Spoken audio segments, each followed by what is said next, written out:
అందరికీ నమస్కారం. నా పేరు కాంచనమాల. నాది యూట్యూబ్ ఛానల్ పేరు కాంచనమాల కాజా. మేము అమెరికాలో ఉంటాము. ఇప్పుడు నాకు పాతయన్నీ గుర్తొస్తున్నాయి. అందుకని ఈ ఫోటో గ్రూప్ ఫోటో ఇది చూడగానే నాకు అప్పట్లోనూ బంధాలు చాలా ఎక్కువగా ఉండేవని అనిపిస్తుంది. ఇప్పుడు అందరూ ఎవరికి వాళ్ళు పెద్దవాళ్ళు అయిపోయి ఎవరి జీవితాలు వాళ్ళవి, ఎవరి సంసారాలు వాళ్ళవి కదా. అప్పట్లో అయితే చాలా ఎక్కువగా ఉన్నట్టే ఒకరి మీద ఒకరికి అభిమానాలు, ప్రేమలు ఇవన్నీని. ఇప్పుడు ఈ ఫోటో అయితే 1986 తణుకు డిసెంబర్లో మా ఆఖరి చెల్లి పెళ్ళని మేము హైదరాబాద్ నుంచి వెళ్ళాము. పెళ్ళైపోయాక అందరూ కూడా లేరు, కొంతమంది ఉన్నారు. ఆ కొంతమందితోటి గ్రూప్ ఫోటో తీసుకోవటం అయింది. మేము చాలా పెద్ద ఫ్యామిలీ మాది. 6 అక్క చెల్లెళ్ళు, 6 అన్నదమ్ములం మేము. కానీ అందరూ లేరు. ఇదంతా ఎప్పుడు 86లో మాట. ఈ అమ్మాయి మా ఆఖరి చెల్లి. ఈ చెల్లి పెళ్ళి, ఈ చెల్లి మరిది గారు తణుకులో అయింది పెళ్ళి. చాలా విచిత్రంగా ఉంటుంది ఇవన్నీ చూసుకుంటే. ఇప్పుడు జస్ట్ మేము ఓన్లీ 3 డేస్కి వెళ్ళి వచ్చేసాము. అప్పుడు మా అమ్మాయికి 11 ఏళ్ళు, మా అబ్బాయికి 6 ఏళ్ళు. వాళ్ళిద్దరినీ మేము ఇంట్లోనే ఉంచేసి వెళ్ళాము. ఎవరో తోడున్నారు మా పిల్లలకి. మా ఇంట్లో అద్దెకున్న వాళ్ళు, ఇంకా మాకు తెలుసున్న వాళ్ళ దగ్గర ఉన్న వాళ్ళు కూడా ఉన్నారు, ఫ్రెండ్స్. వాళ్ళకి ఎగ్జామ్స్ ఉన్నాయి, అందుకని మేము తీసుకుని వెళ్ళలేదు. ఓన్లీ 3 డేస్ కోసం వెళ్ళాము. వెస్ట్ గోదావరి తణుకులో పెళ్ళయింది. అప్పుడు ఎంతమంది కుదిరితే అంతమంది వచ్చారు. ఎక్కడెక్కడో ఎవరెవరో ఉన్నారు.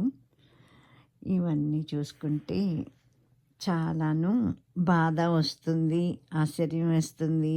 అప్పుడు అలా కలుసుకున్నాం కదా అని సంతోషం వస్తుంది. అన్నీ ఈ భావాలన్నీ నాకు ఇప్పుడు నేను అమెరికాలో దూరంగా ఉండిపోవటంతోటేమో మరీ ఎక్కువగా అనిపిస్తున్నాయి. ఇప్పుడు జీవిత చరమాంకంలోకి వచ్చేసాము కదా. ఒకటే ఒక జీవితం. ఈ బంధాలన్నీ ఎప్పటి నుంచో ముడిపడి ఉన్నాయి కదా. అందుకని బాగా మనస్సు పీకేస్తుంది ఒక్కొక్కసారి. ఎక్కడో దూరంగా ఉన్నాను, ఎవరిని కలవటం ఉండదు, ఏమీ ఉండదు అని. కానీ తప్పదు. మా అక్క లేదు ఇప్పుడు, మా బావ లేడు, పెద్దవాళ్ళు అయిపోయి వెళ్ళిపోయారు. అనుకోకుండా మా చెల్లి మరిది, ఈ మరిది గారు కూడా లేరు ఇప్పుడు. మా అమ్మ లేదు, మా 3వ వదిన లేదు ఇప్పుడు. ఈమె పెళ్ళైన 10 ఏళ్లకో ఏమోను. ఈయన మా మరిది కూడాను, ఆయన లేరు, వెళ్ళిపోయారు. ఈమె మా పెద్ద వదిన. వెరీ రీసెంట్గా మాకు తల్లితో సమానం. మా వదిన కూడా లేదు. మా వదిన ఆల్ ఆఫ్ సడన్ వెళ్ళిపోయింది. ఇంకా అసలు అది మొత్తం మా కుటుంబానికి అంతటికీ పెద్ద లోటు, పెద్ద తీరని లోటే అయిపోయింది. గత ఏడాది మేలో సడన్గా ఏమీ లేకుండాను ఆమె వెళ్ళిపోయింది. పాపం. ఇంకా ఏమి చెప్పటానికి కూడా నాకు మాటలు రావట్లేదు ఆవిడ గురించి. ఇవన్నీ చూసుకుంటున్నాను. అంతే, మంచివన్నీని సంతోషంగాను, ఇలా బాధాకరమైనవన్నీ అన్నీ కలగలిపి వచ్చేస్తున్నాయి. మా పెద్దన్నయ్య పెద్ద కూతురు, ఇది 2వ కూతురు, ఇది 3.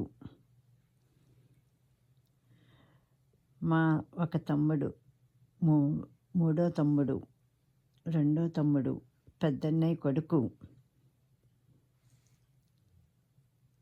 చెల్లి కొడుకు, కూతురు ఈ చెల్లి,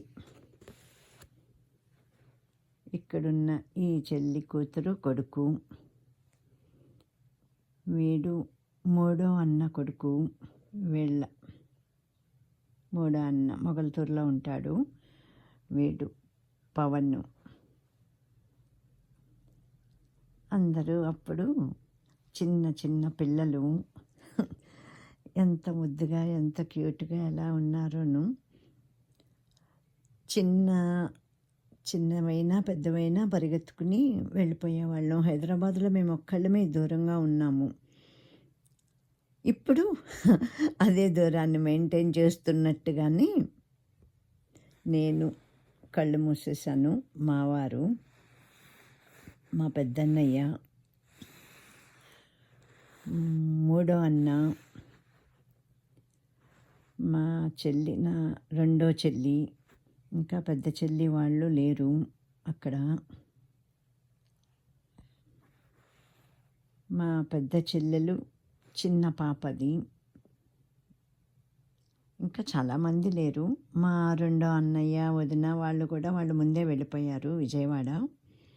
ఇది అనుకోకుండా లాస్ట్కి ఇంకా ఎంతమంది ఉన్నామో అంతమంది తీసుకుందాంలే అని చెప్పి ఈ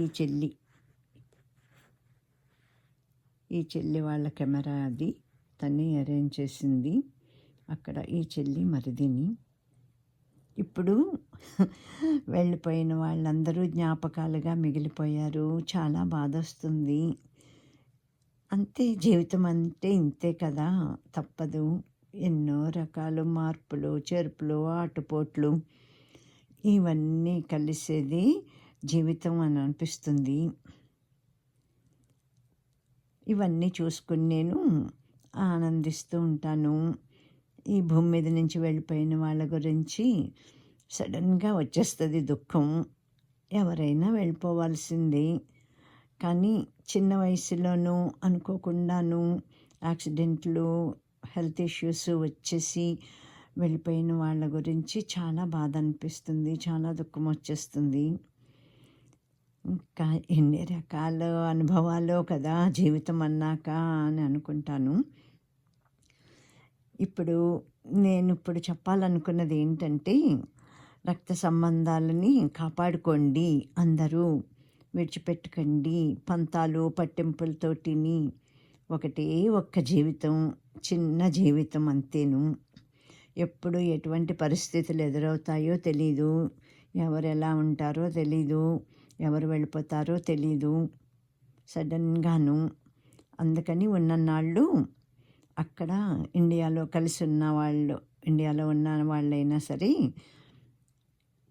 అందరూ కలిసిమెలిసి ఉండటం, అంటే కలుసుకోవటం అన్నది కాదు, కనీసం ఫోనుల్లోనైనా మాట్లాడుకుని యోగక్షేమాలు తెలుసుకోవటం. వాళ్ళు మాట్లాడలేదు, నేను మాట్లాడలేదు, వాళ్ళు నాకు చేయలేదు కదా అని అనుకుంటే ఏమీ ఉండదు అని అనిపిస్తుంది నాకైతేను. అది నా భావం. వీలైన వాళ్ళు సాధ్యమైనంత వరకు అందరూ ఒకళ్ళనొకళ్ళు మాట్లాడుకుంటూ గడపాలి. కాలం ఇట్టే అయిపోతుంది, ఎవరి కోసం కాలం ఆగదు అని అనిపిస్తుంది. ఆ మాట నాకు చెప్పాలని అనిపిస్తుంది, అందుకని అది చెప్పాను. Thank you my dear all viewers for watching my videos.